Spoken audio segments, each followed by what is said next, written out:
I was lucky enough to be published in newspapers and magazines from time to time, but I never had time to write a book until I retired a couple of years ago. My wife, Joanne, who's here with us today, also retired about the same time I did. She worked in the Foxborough school system, helping children with speech problems. And I worked at the Wrentham District Court.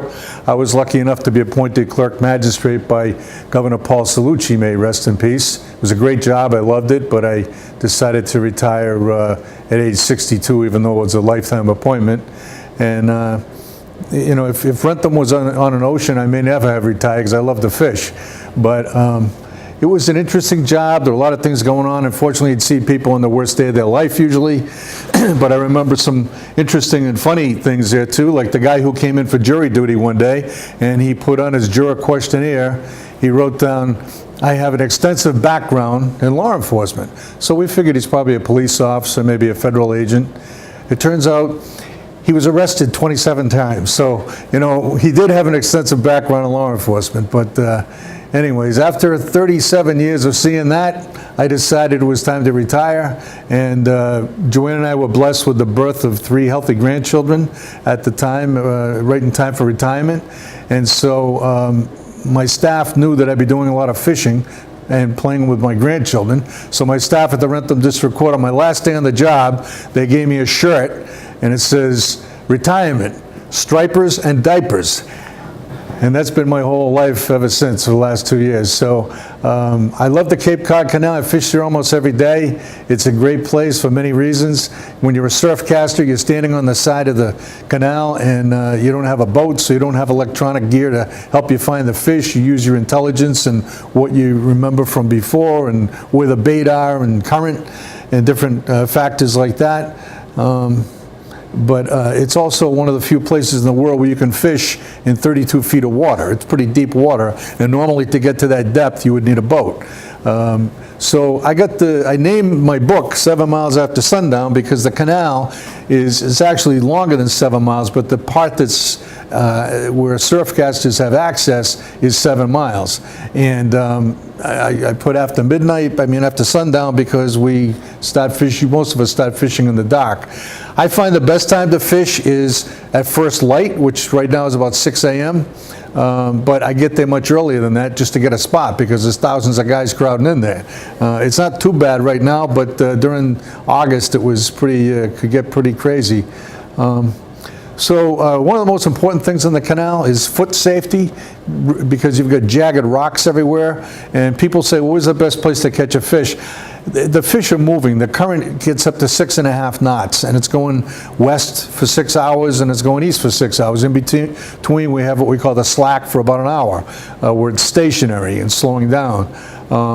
So, you know, the fish, striped bass are lazy. They like to ride the tides. And so, you know, they don't always stay in one place. So as far as the best place to fish, I always consider the best place to have safe footing.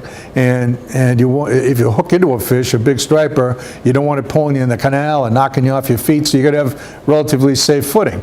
You know, and having said that, it's difficult to find a place sometimes in the canal. It's not like fishing on a beach where your feet are planted firmly. Sometimes one foot would be higher than the other. I don't have a very good back, so one day I fished for about 5 hours. My back was killing me. I was coming back in the car, and I was talking to my daughter Christine on the phone, and she's a registered nurse at Boston Children's Hospital. I said, "Oh, Chrissy, you know, my back is killing me." And she said, "Oh, you know what's good for that, Dad?" And I'm thinking, I'm about to get some free medical advice from my daughter, the nurse. This is great. I said, "What should I do?" She says, "Stay away from the canal and go to a fish market." But anyways, it's hard to find good footing on the canal sometimes, but you should try to do that. Low tide, it's easier to find good footing. I like low tide also because there's less water in the canal, so it affords a better chance for the fish to see your lure. And I like moon tides like that because the moon has an effect on more than just the tides. And I was going to take questions later, Paul, if that's okay. Yeah. All right? Okay.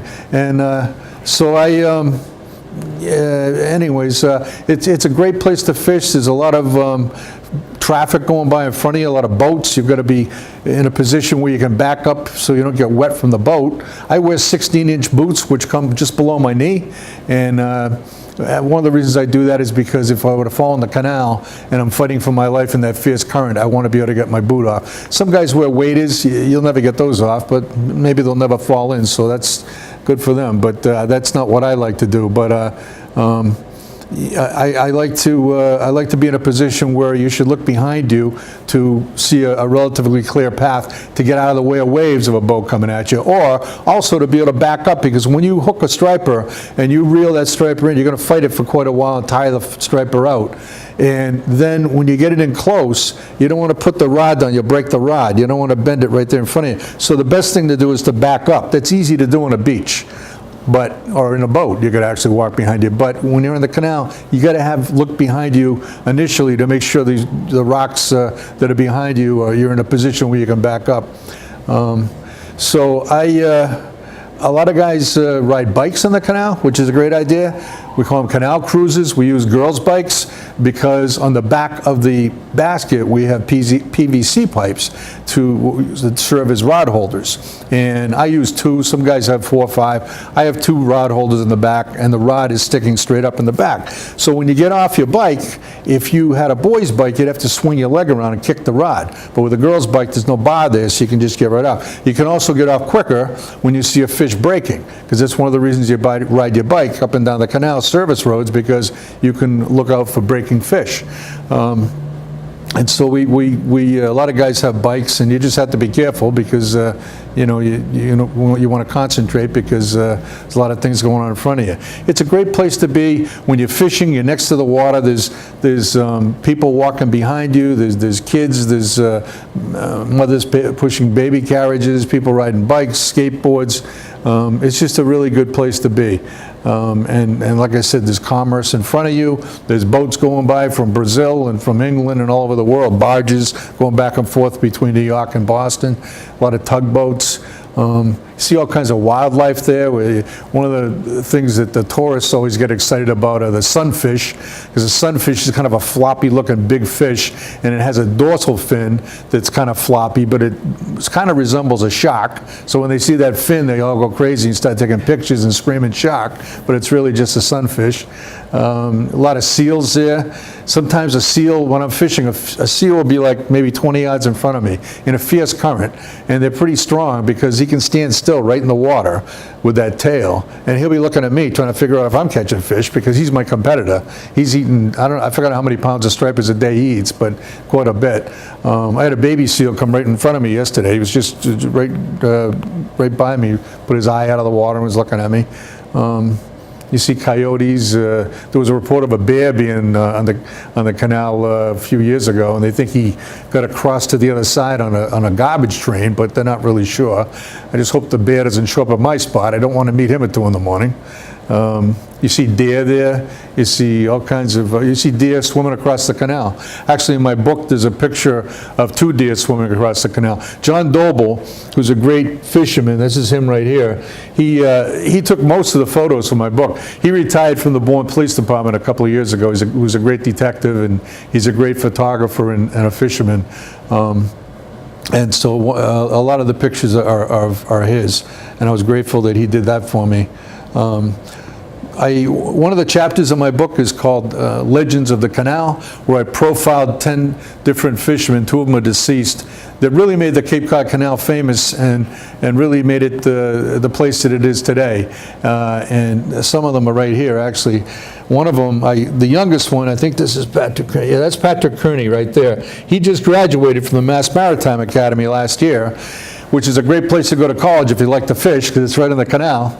And then Patrick, unbeknownst to me when I was writing the book, he decided that he wanted to run for state rep. So he just won the primary in Marshfield and Scituate, and I'm hoping he wins election in November. I'm sure he will. He's a great guy. His father's the clerk magistrate of the Natick District Court. That's how I originally got to know him.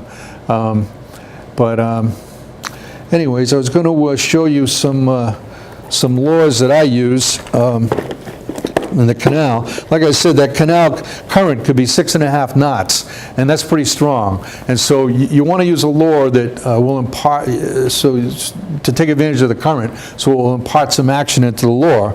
This is one of the most popular lures there. It's called a Savage Gear Sand Eel. And it actually, Patrick Kearney said to me, it doesn't look like a sand eel, it looks like a pollock, and he's right. But we don't care what it looks like because it catches fish. This soft plastic tail, I used to call it rubber, but it's really soft plastic. This wiggle action drives stripers crazy, and it has a paddle tail I'll tell you about in a minute. But one of the nice things about this, it's 5 1/3 ounces, and so it cuts through that fierce current very quickly. And another nice thing about it is the hook. It's a strong hook, but it's on top. A lot of hooks are on the bottom. It's nice that it's on top because in the canal, all kinds of obstructions and easy to get snagged and caught. And so this will help you in that regard and reduce the number of times you're going to get stuck on the bottom. So I cast this up tide so that if the current is going to my left, if I'm fishing on the mainland side, on this side, and the current's going to my left, that's an east tide. It's heading towards Cape Cod Bay. So what I would do is I would cast that this way, around 2 o'clock. And I'd let it sink a little, and when it hits the bottom around noontime, I start flicking it a little bit to facilitate some movement, because sometimes it'll get hit on the way down. But the place where it's going to get hit most is when I start bouncing it off the bottom and it gets to about 11 o'clock over here. And then, if I haven't been hit by then, sometimes now the current is so strong, it's going to pick this up as I keep the line taut, and it's going to pick it up. And then what happens is I'll reel real slow, and this paddle tail kicks in, and it starts going like this, and it creates an incredible vibration. Now that vibration can be picked up by striped bass. They have 6 stripes on their side, and those stripes have nerve endings in them, and they can pick up vibration and other movement in the water. This is made by Guppy Lures. It's called the Jobo Jr. And this is kind of a unique pencil because it's a surface lure, but the way you operate this, it ends up slapping left and right. A lot of surface lures, you go like this and you cause a splash. You need to have some kind of a splash to imitate a wounded bait fish. But with this one, it's more of a splash up and down, and it's a very effective lure. This is a Tsunami Swim Shad, 5 ounces, I think. It's a little bit less, not quite as heavy as the other one I showed you. But you can jig with this on the bottom, and again, it has a paddle tail, so this actually has even more of a vibration than the other one I showed you. And it has this protective cover it comes with, which is good. If you do get one of these, you want to take it off, kind of twist it as you're taking it off. If you just pull it off, it'll get hooked on the barb. I use this a lot of times when there's a lot of guys next to me, left and right, and it's really crowded, because I have a little more control over it. It doesn't sink quite as fast. The only downside to it that you have to be careful of, it's not a big downside, but when you eventually reel this in, all your lures are going to kind of go close to the side of the canal. This one heads right for it. It veers right into the rocks. So you want to hold your rod straight out to try to give yourself a little bit of room to keep that away from the side of the canal. This is a Daiwa lure that's made by it's made by Daiwa. It's called the Sp Minnow. I put this hook on with the bucktail.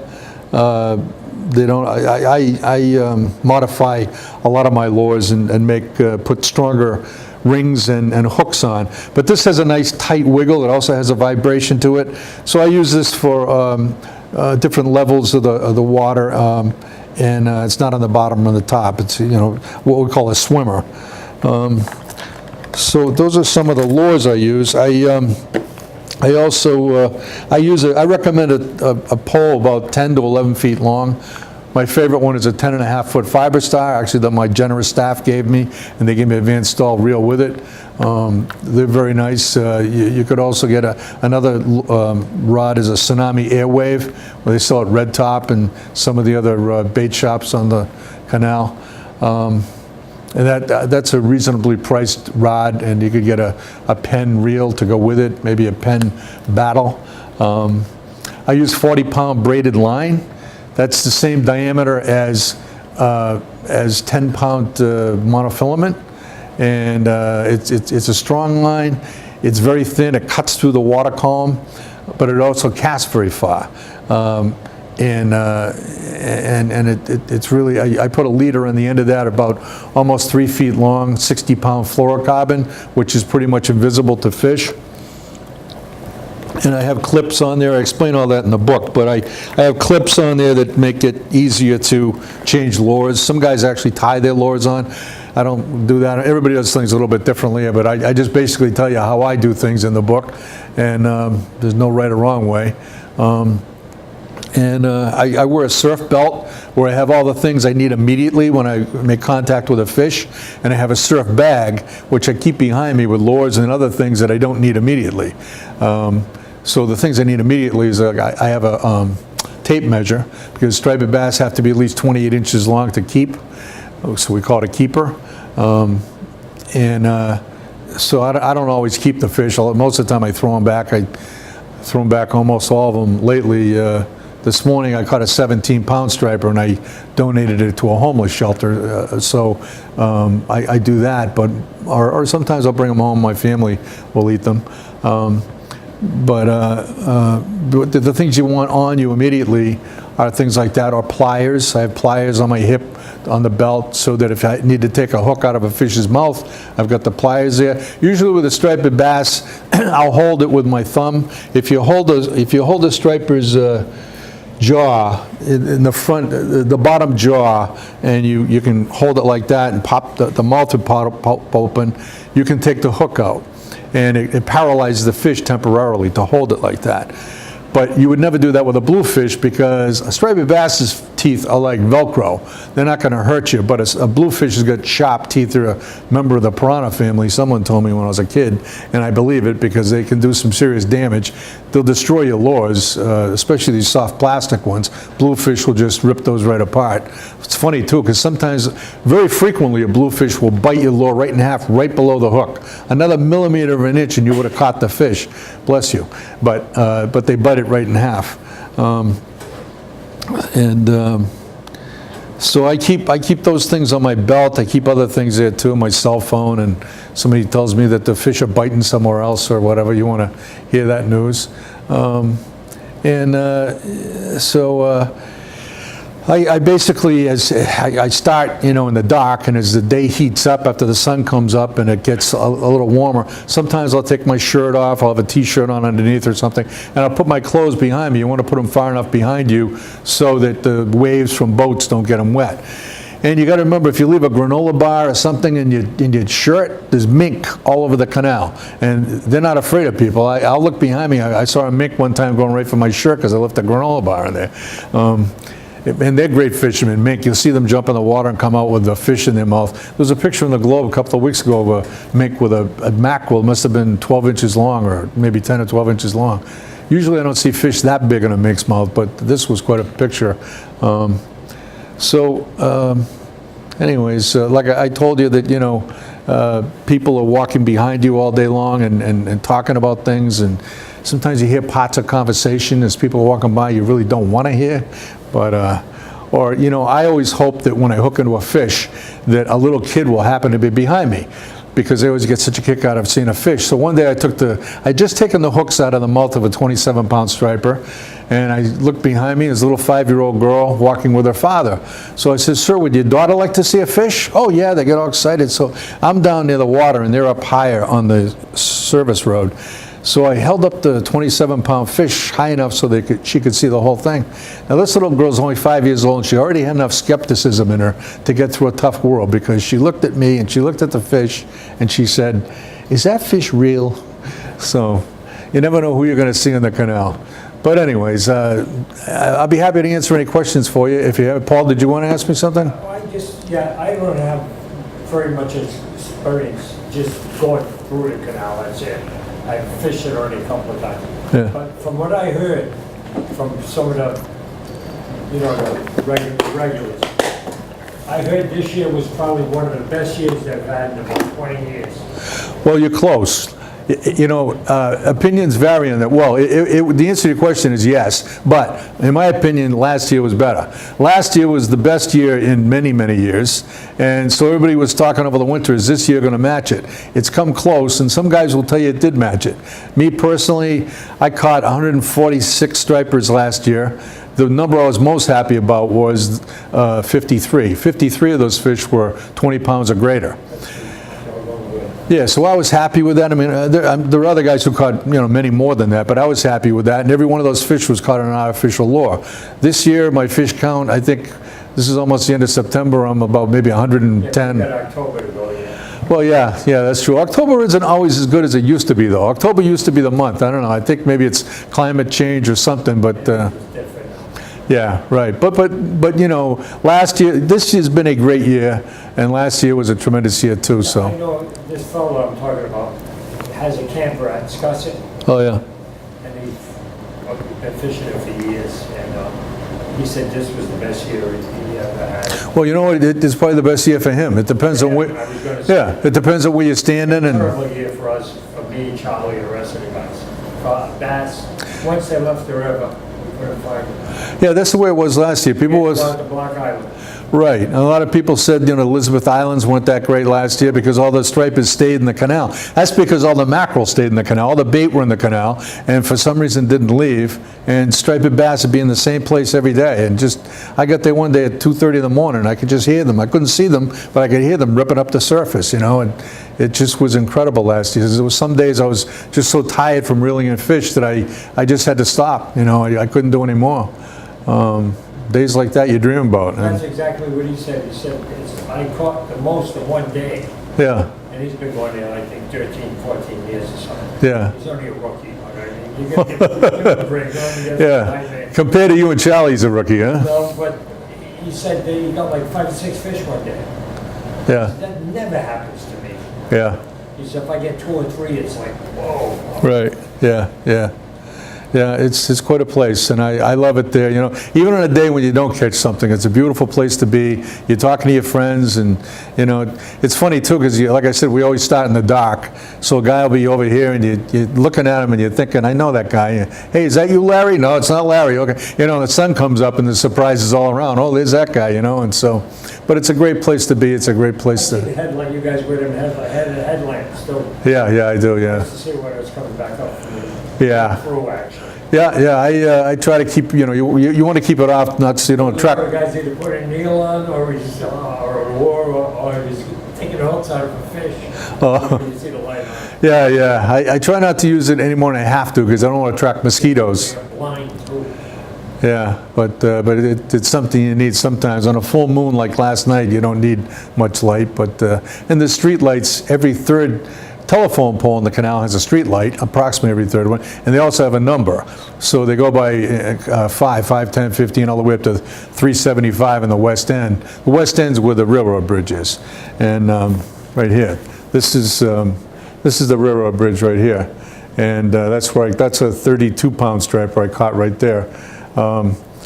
But those poles are great if you want to record where you caught a fish at pole 120, or you want to meet one of your friends at pole 275 or whatever.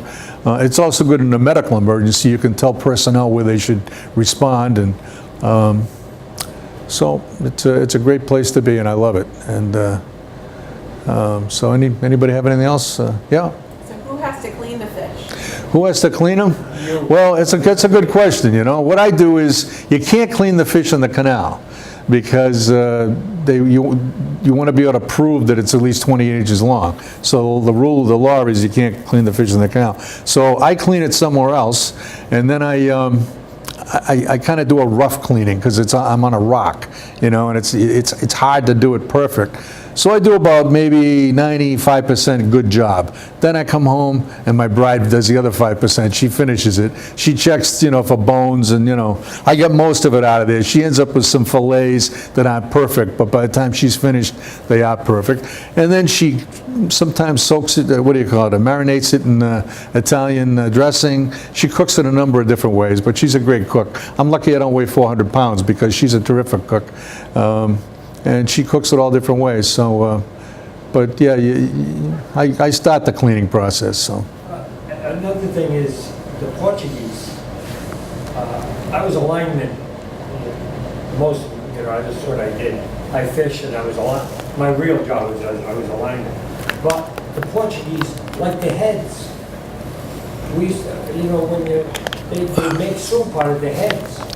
Yeah. I used to go crazy when I just brought a guy a head. The head weighed 9.5 pounds. Wow. The head from one of the fish we got at Block Island. Wow. But they cooked the whole thing, they eat the eyes, he said the head's loaded with meat. Yeah. Well, you know, they say one of the best parts of some fish is under the cheeks. I've never done that, Cheeks, yeah. but I've heard that that's like supposedly be really, really good. Maybe I'll have to try that sometime. In your best year, how many fish have you caught? Well, that was my best year last year. Yeah, it was the best year last year for almost everybody I know. It's pretty good off the shore too, let me tell you. Yeah, well, thank you. Pardon? Pretty good. I told him, oh, 146. I thought I said that. Yeah, I'm sorry. Yeah, it was 146 last year. The record for the Cape Cod Canal is 63 pounds, 4 ounces. Just a little bit off from what Paul caught off of Cutty Hunk. But that record was, that fish was caught by a man from the Bedford, and it was, that record has stood since 1956. But it could be broken tomorrow. Yesterday, a friend, Steve Dewar, caught a 45-pound striper right next to me. I caught a couple of small keepers, 32 inches, but he had a 45-pounder right next to me. And actually, he had to reel it in. The fish was going by me. And by the time it got by me, it was in close. So I looked at that fish. I saw the head. I saw how big it was. I didn't want to say anything. I didn't want to jinx him, but I said, all I said was, keep that line tight. You know, 'cause that was a big fish. You didn't want to lose that. Any other questions? Well, thanks for coming. I've got this book. It's only $16.94, and I'll be happy to inscribe one for you. I set the price $16.94 only because it makes the sales tax come out to an even $18. So thank you very much. I appreciate you being here, and I'll be happy to do that.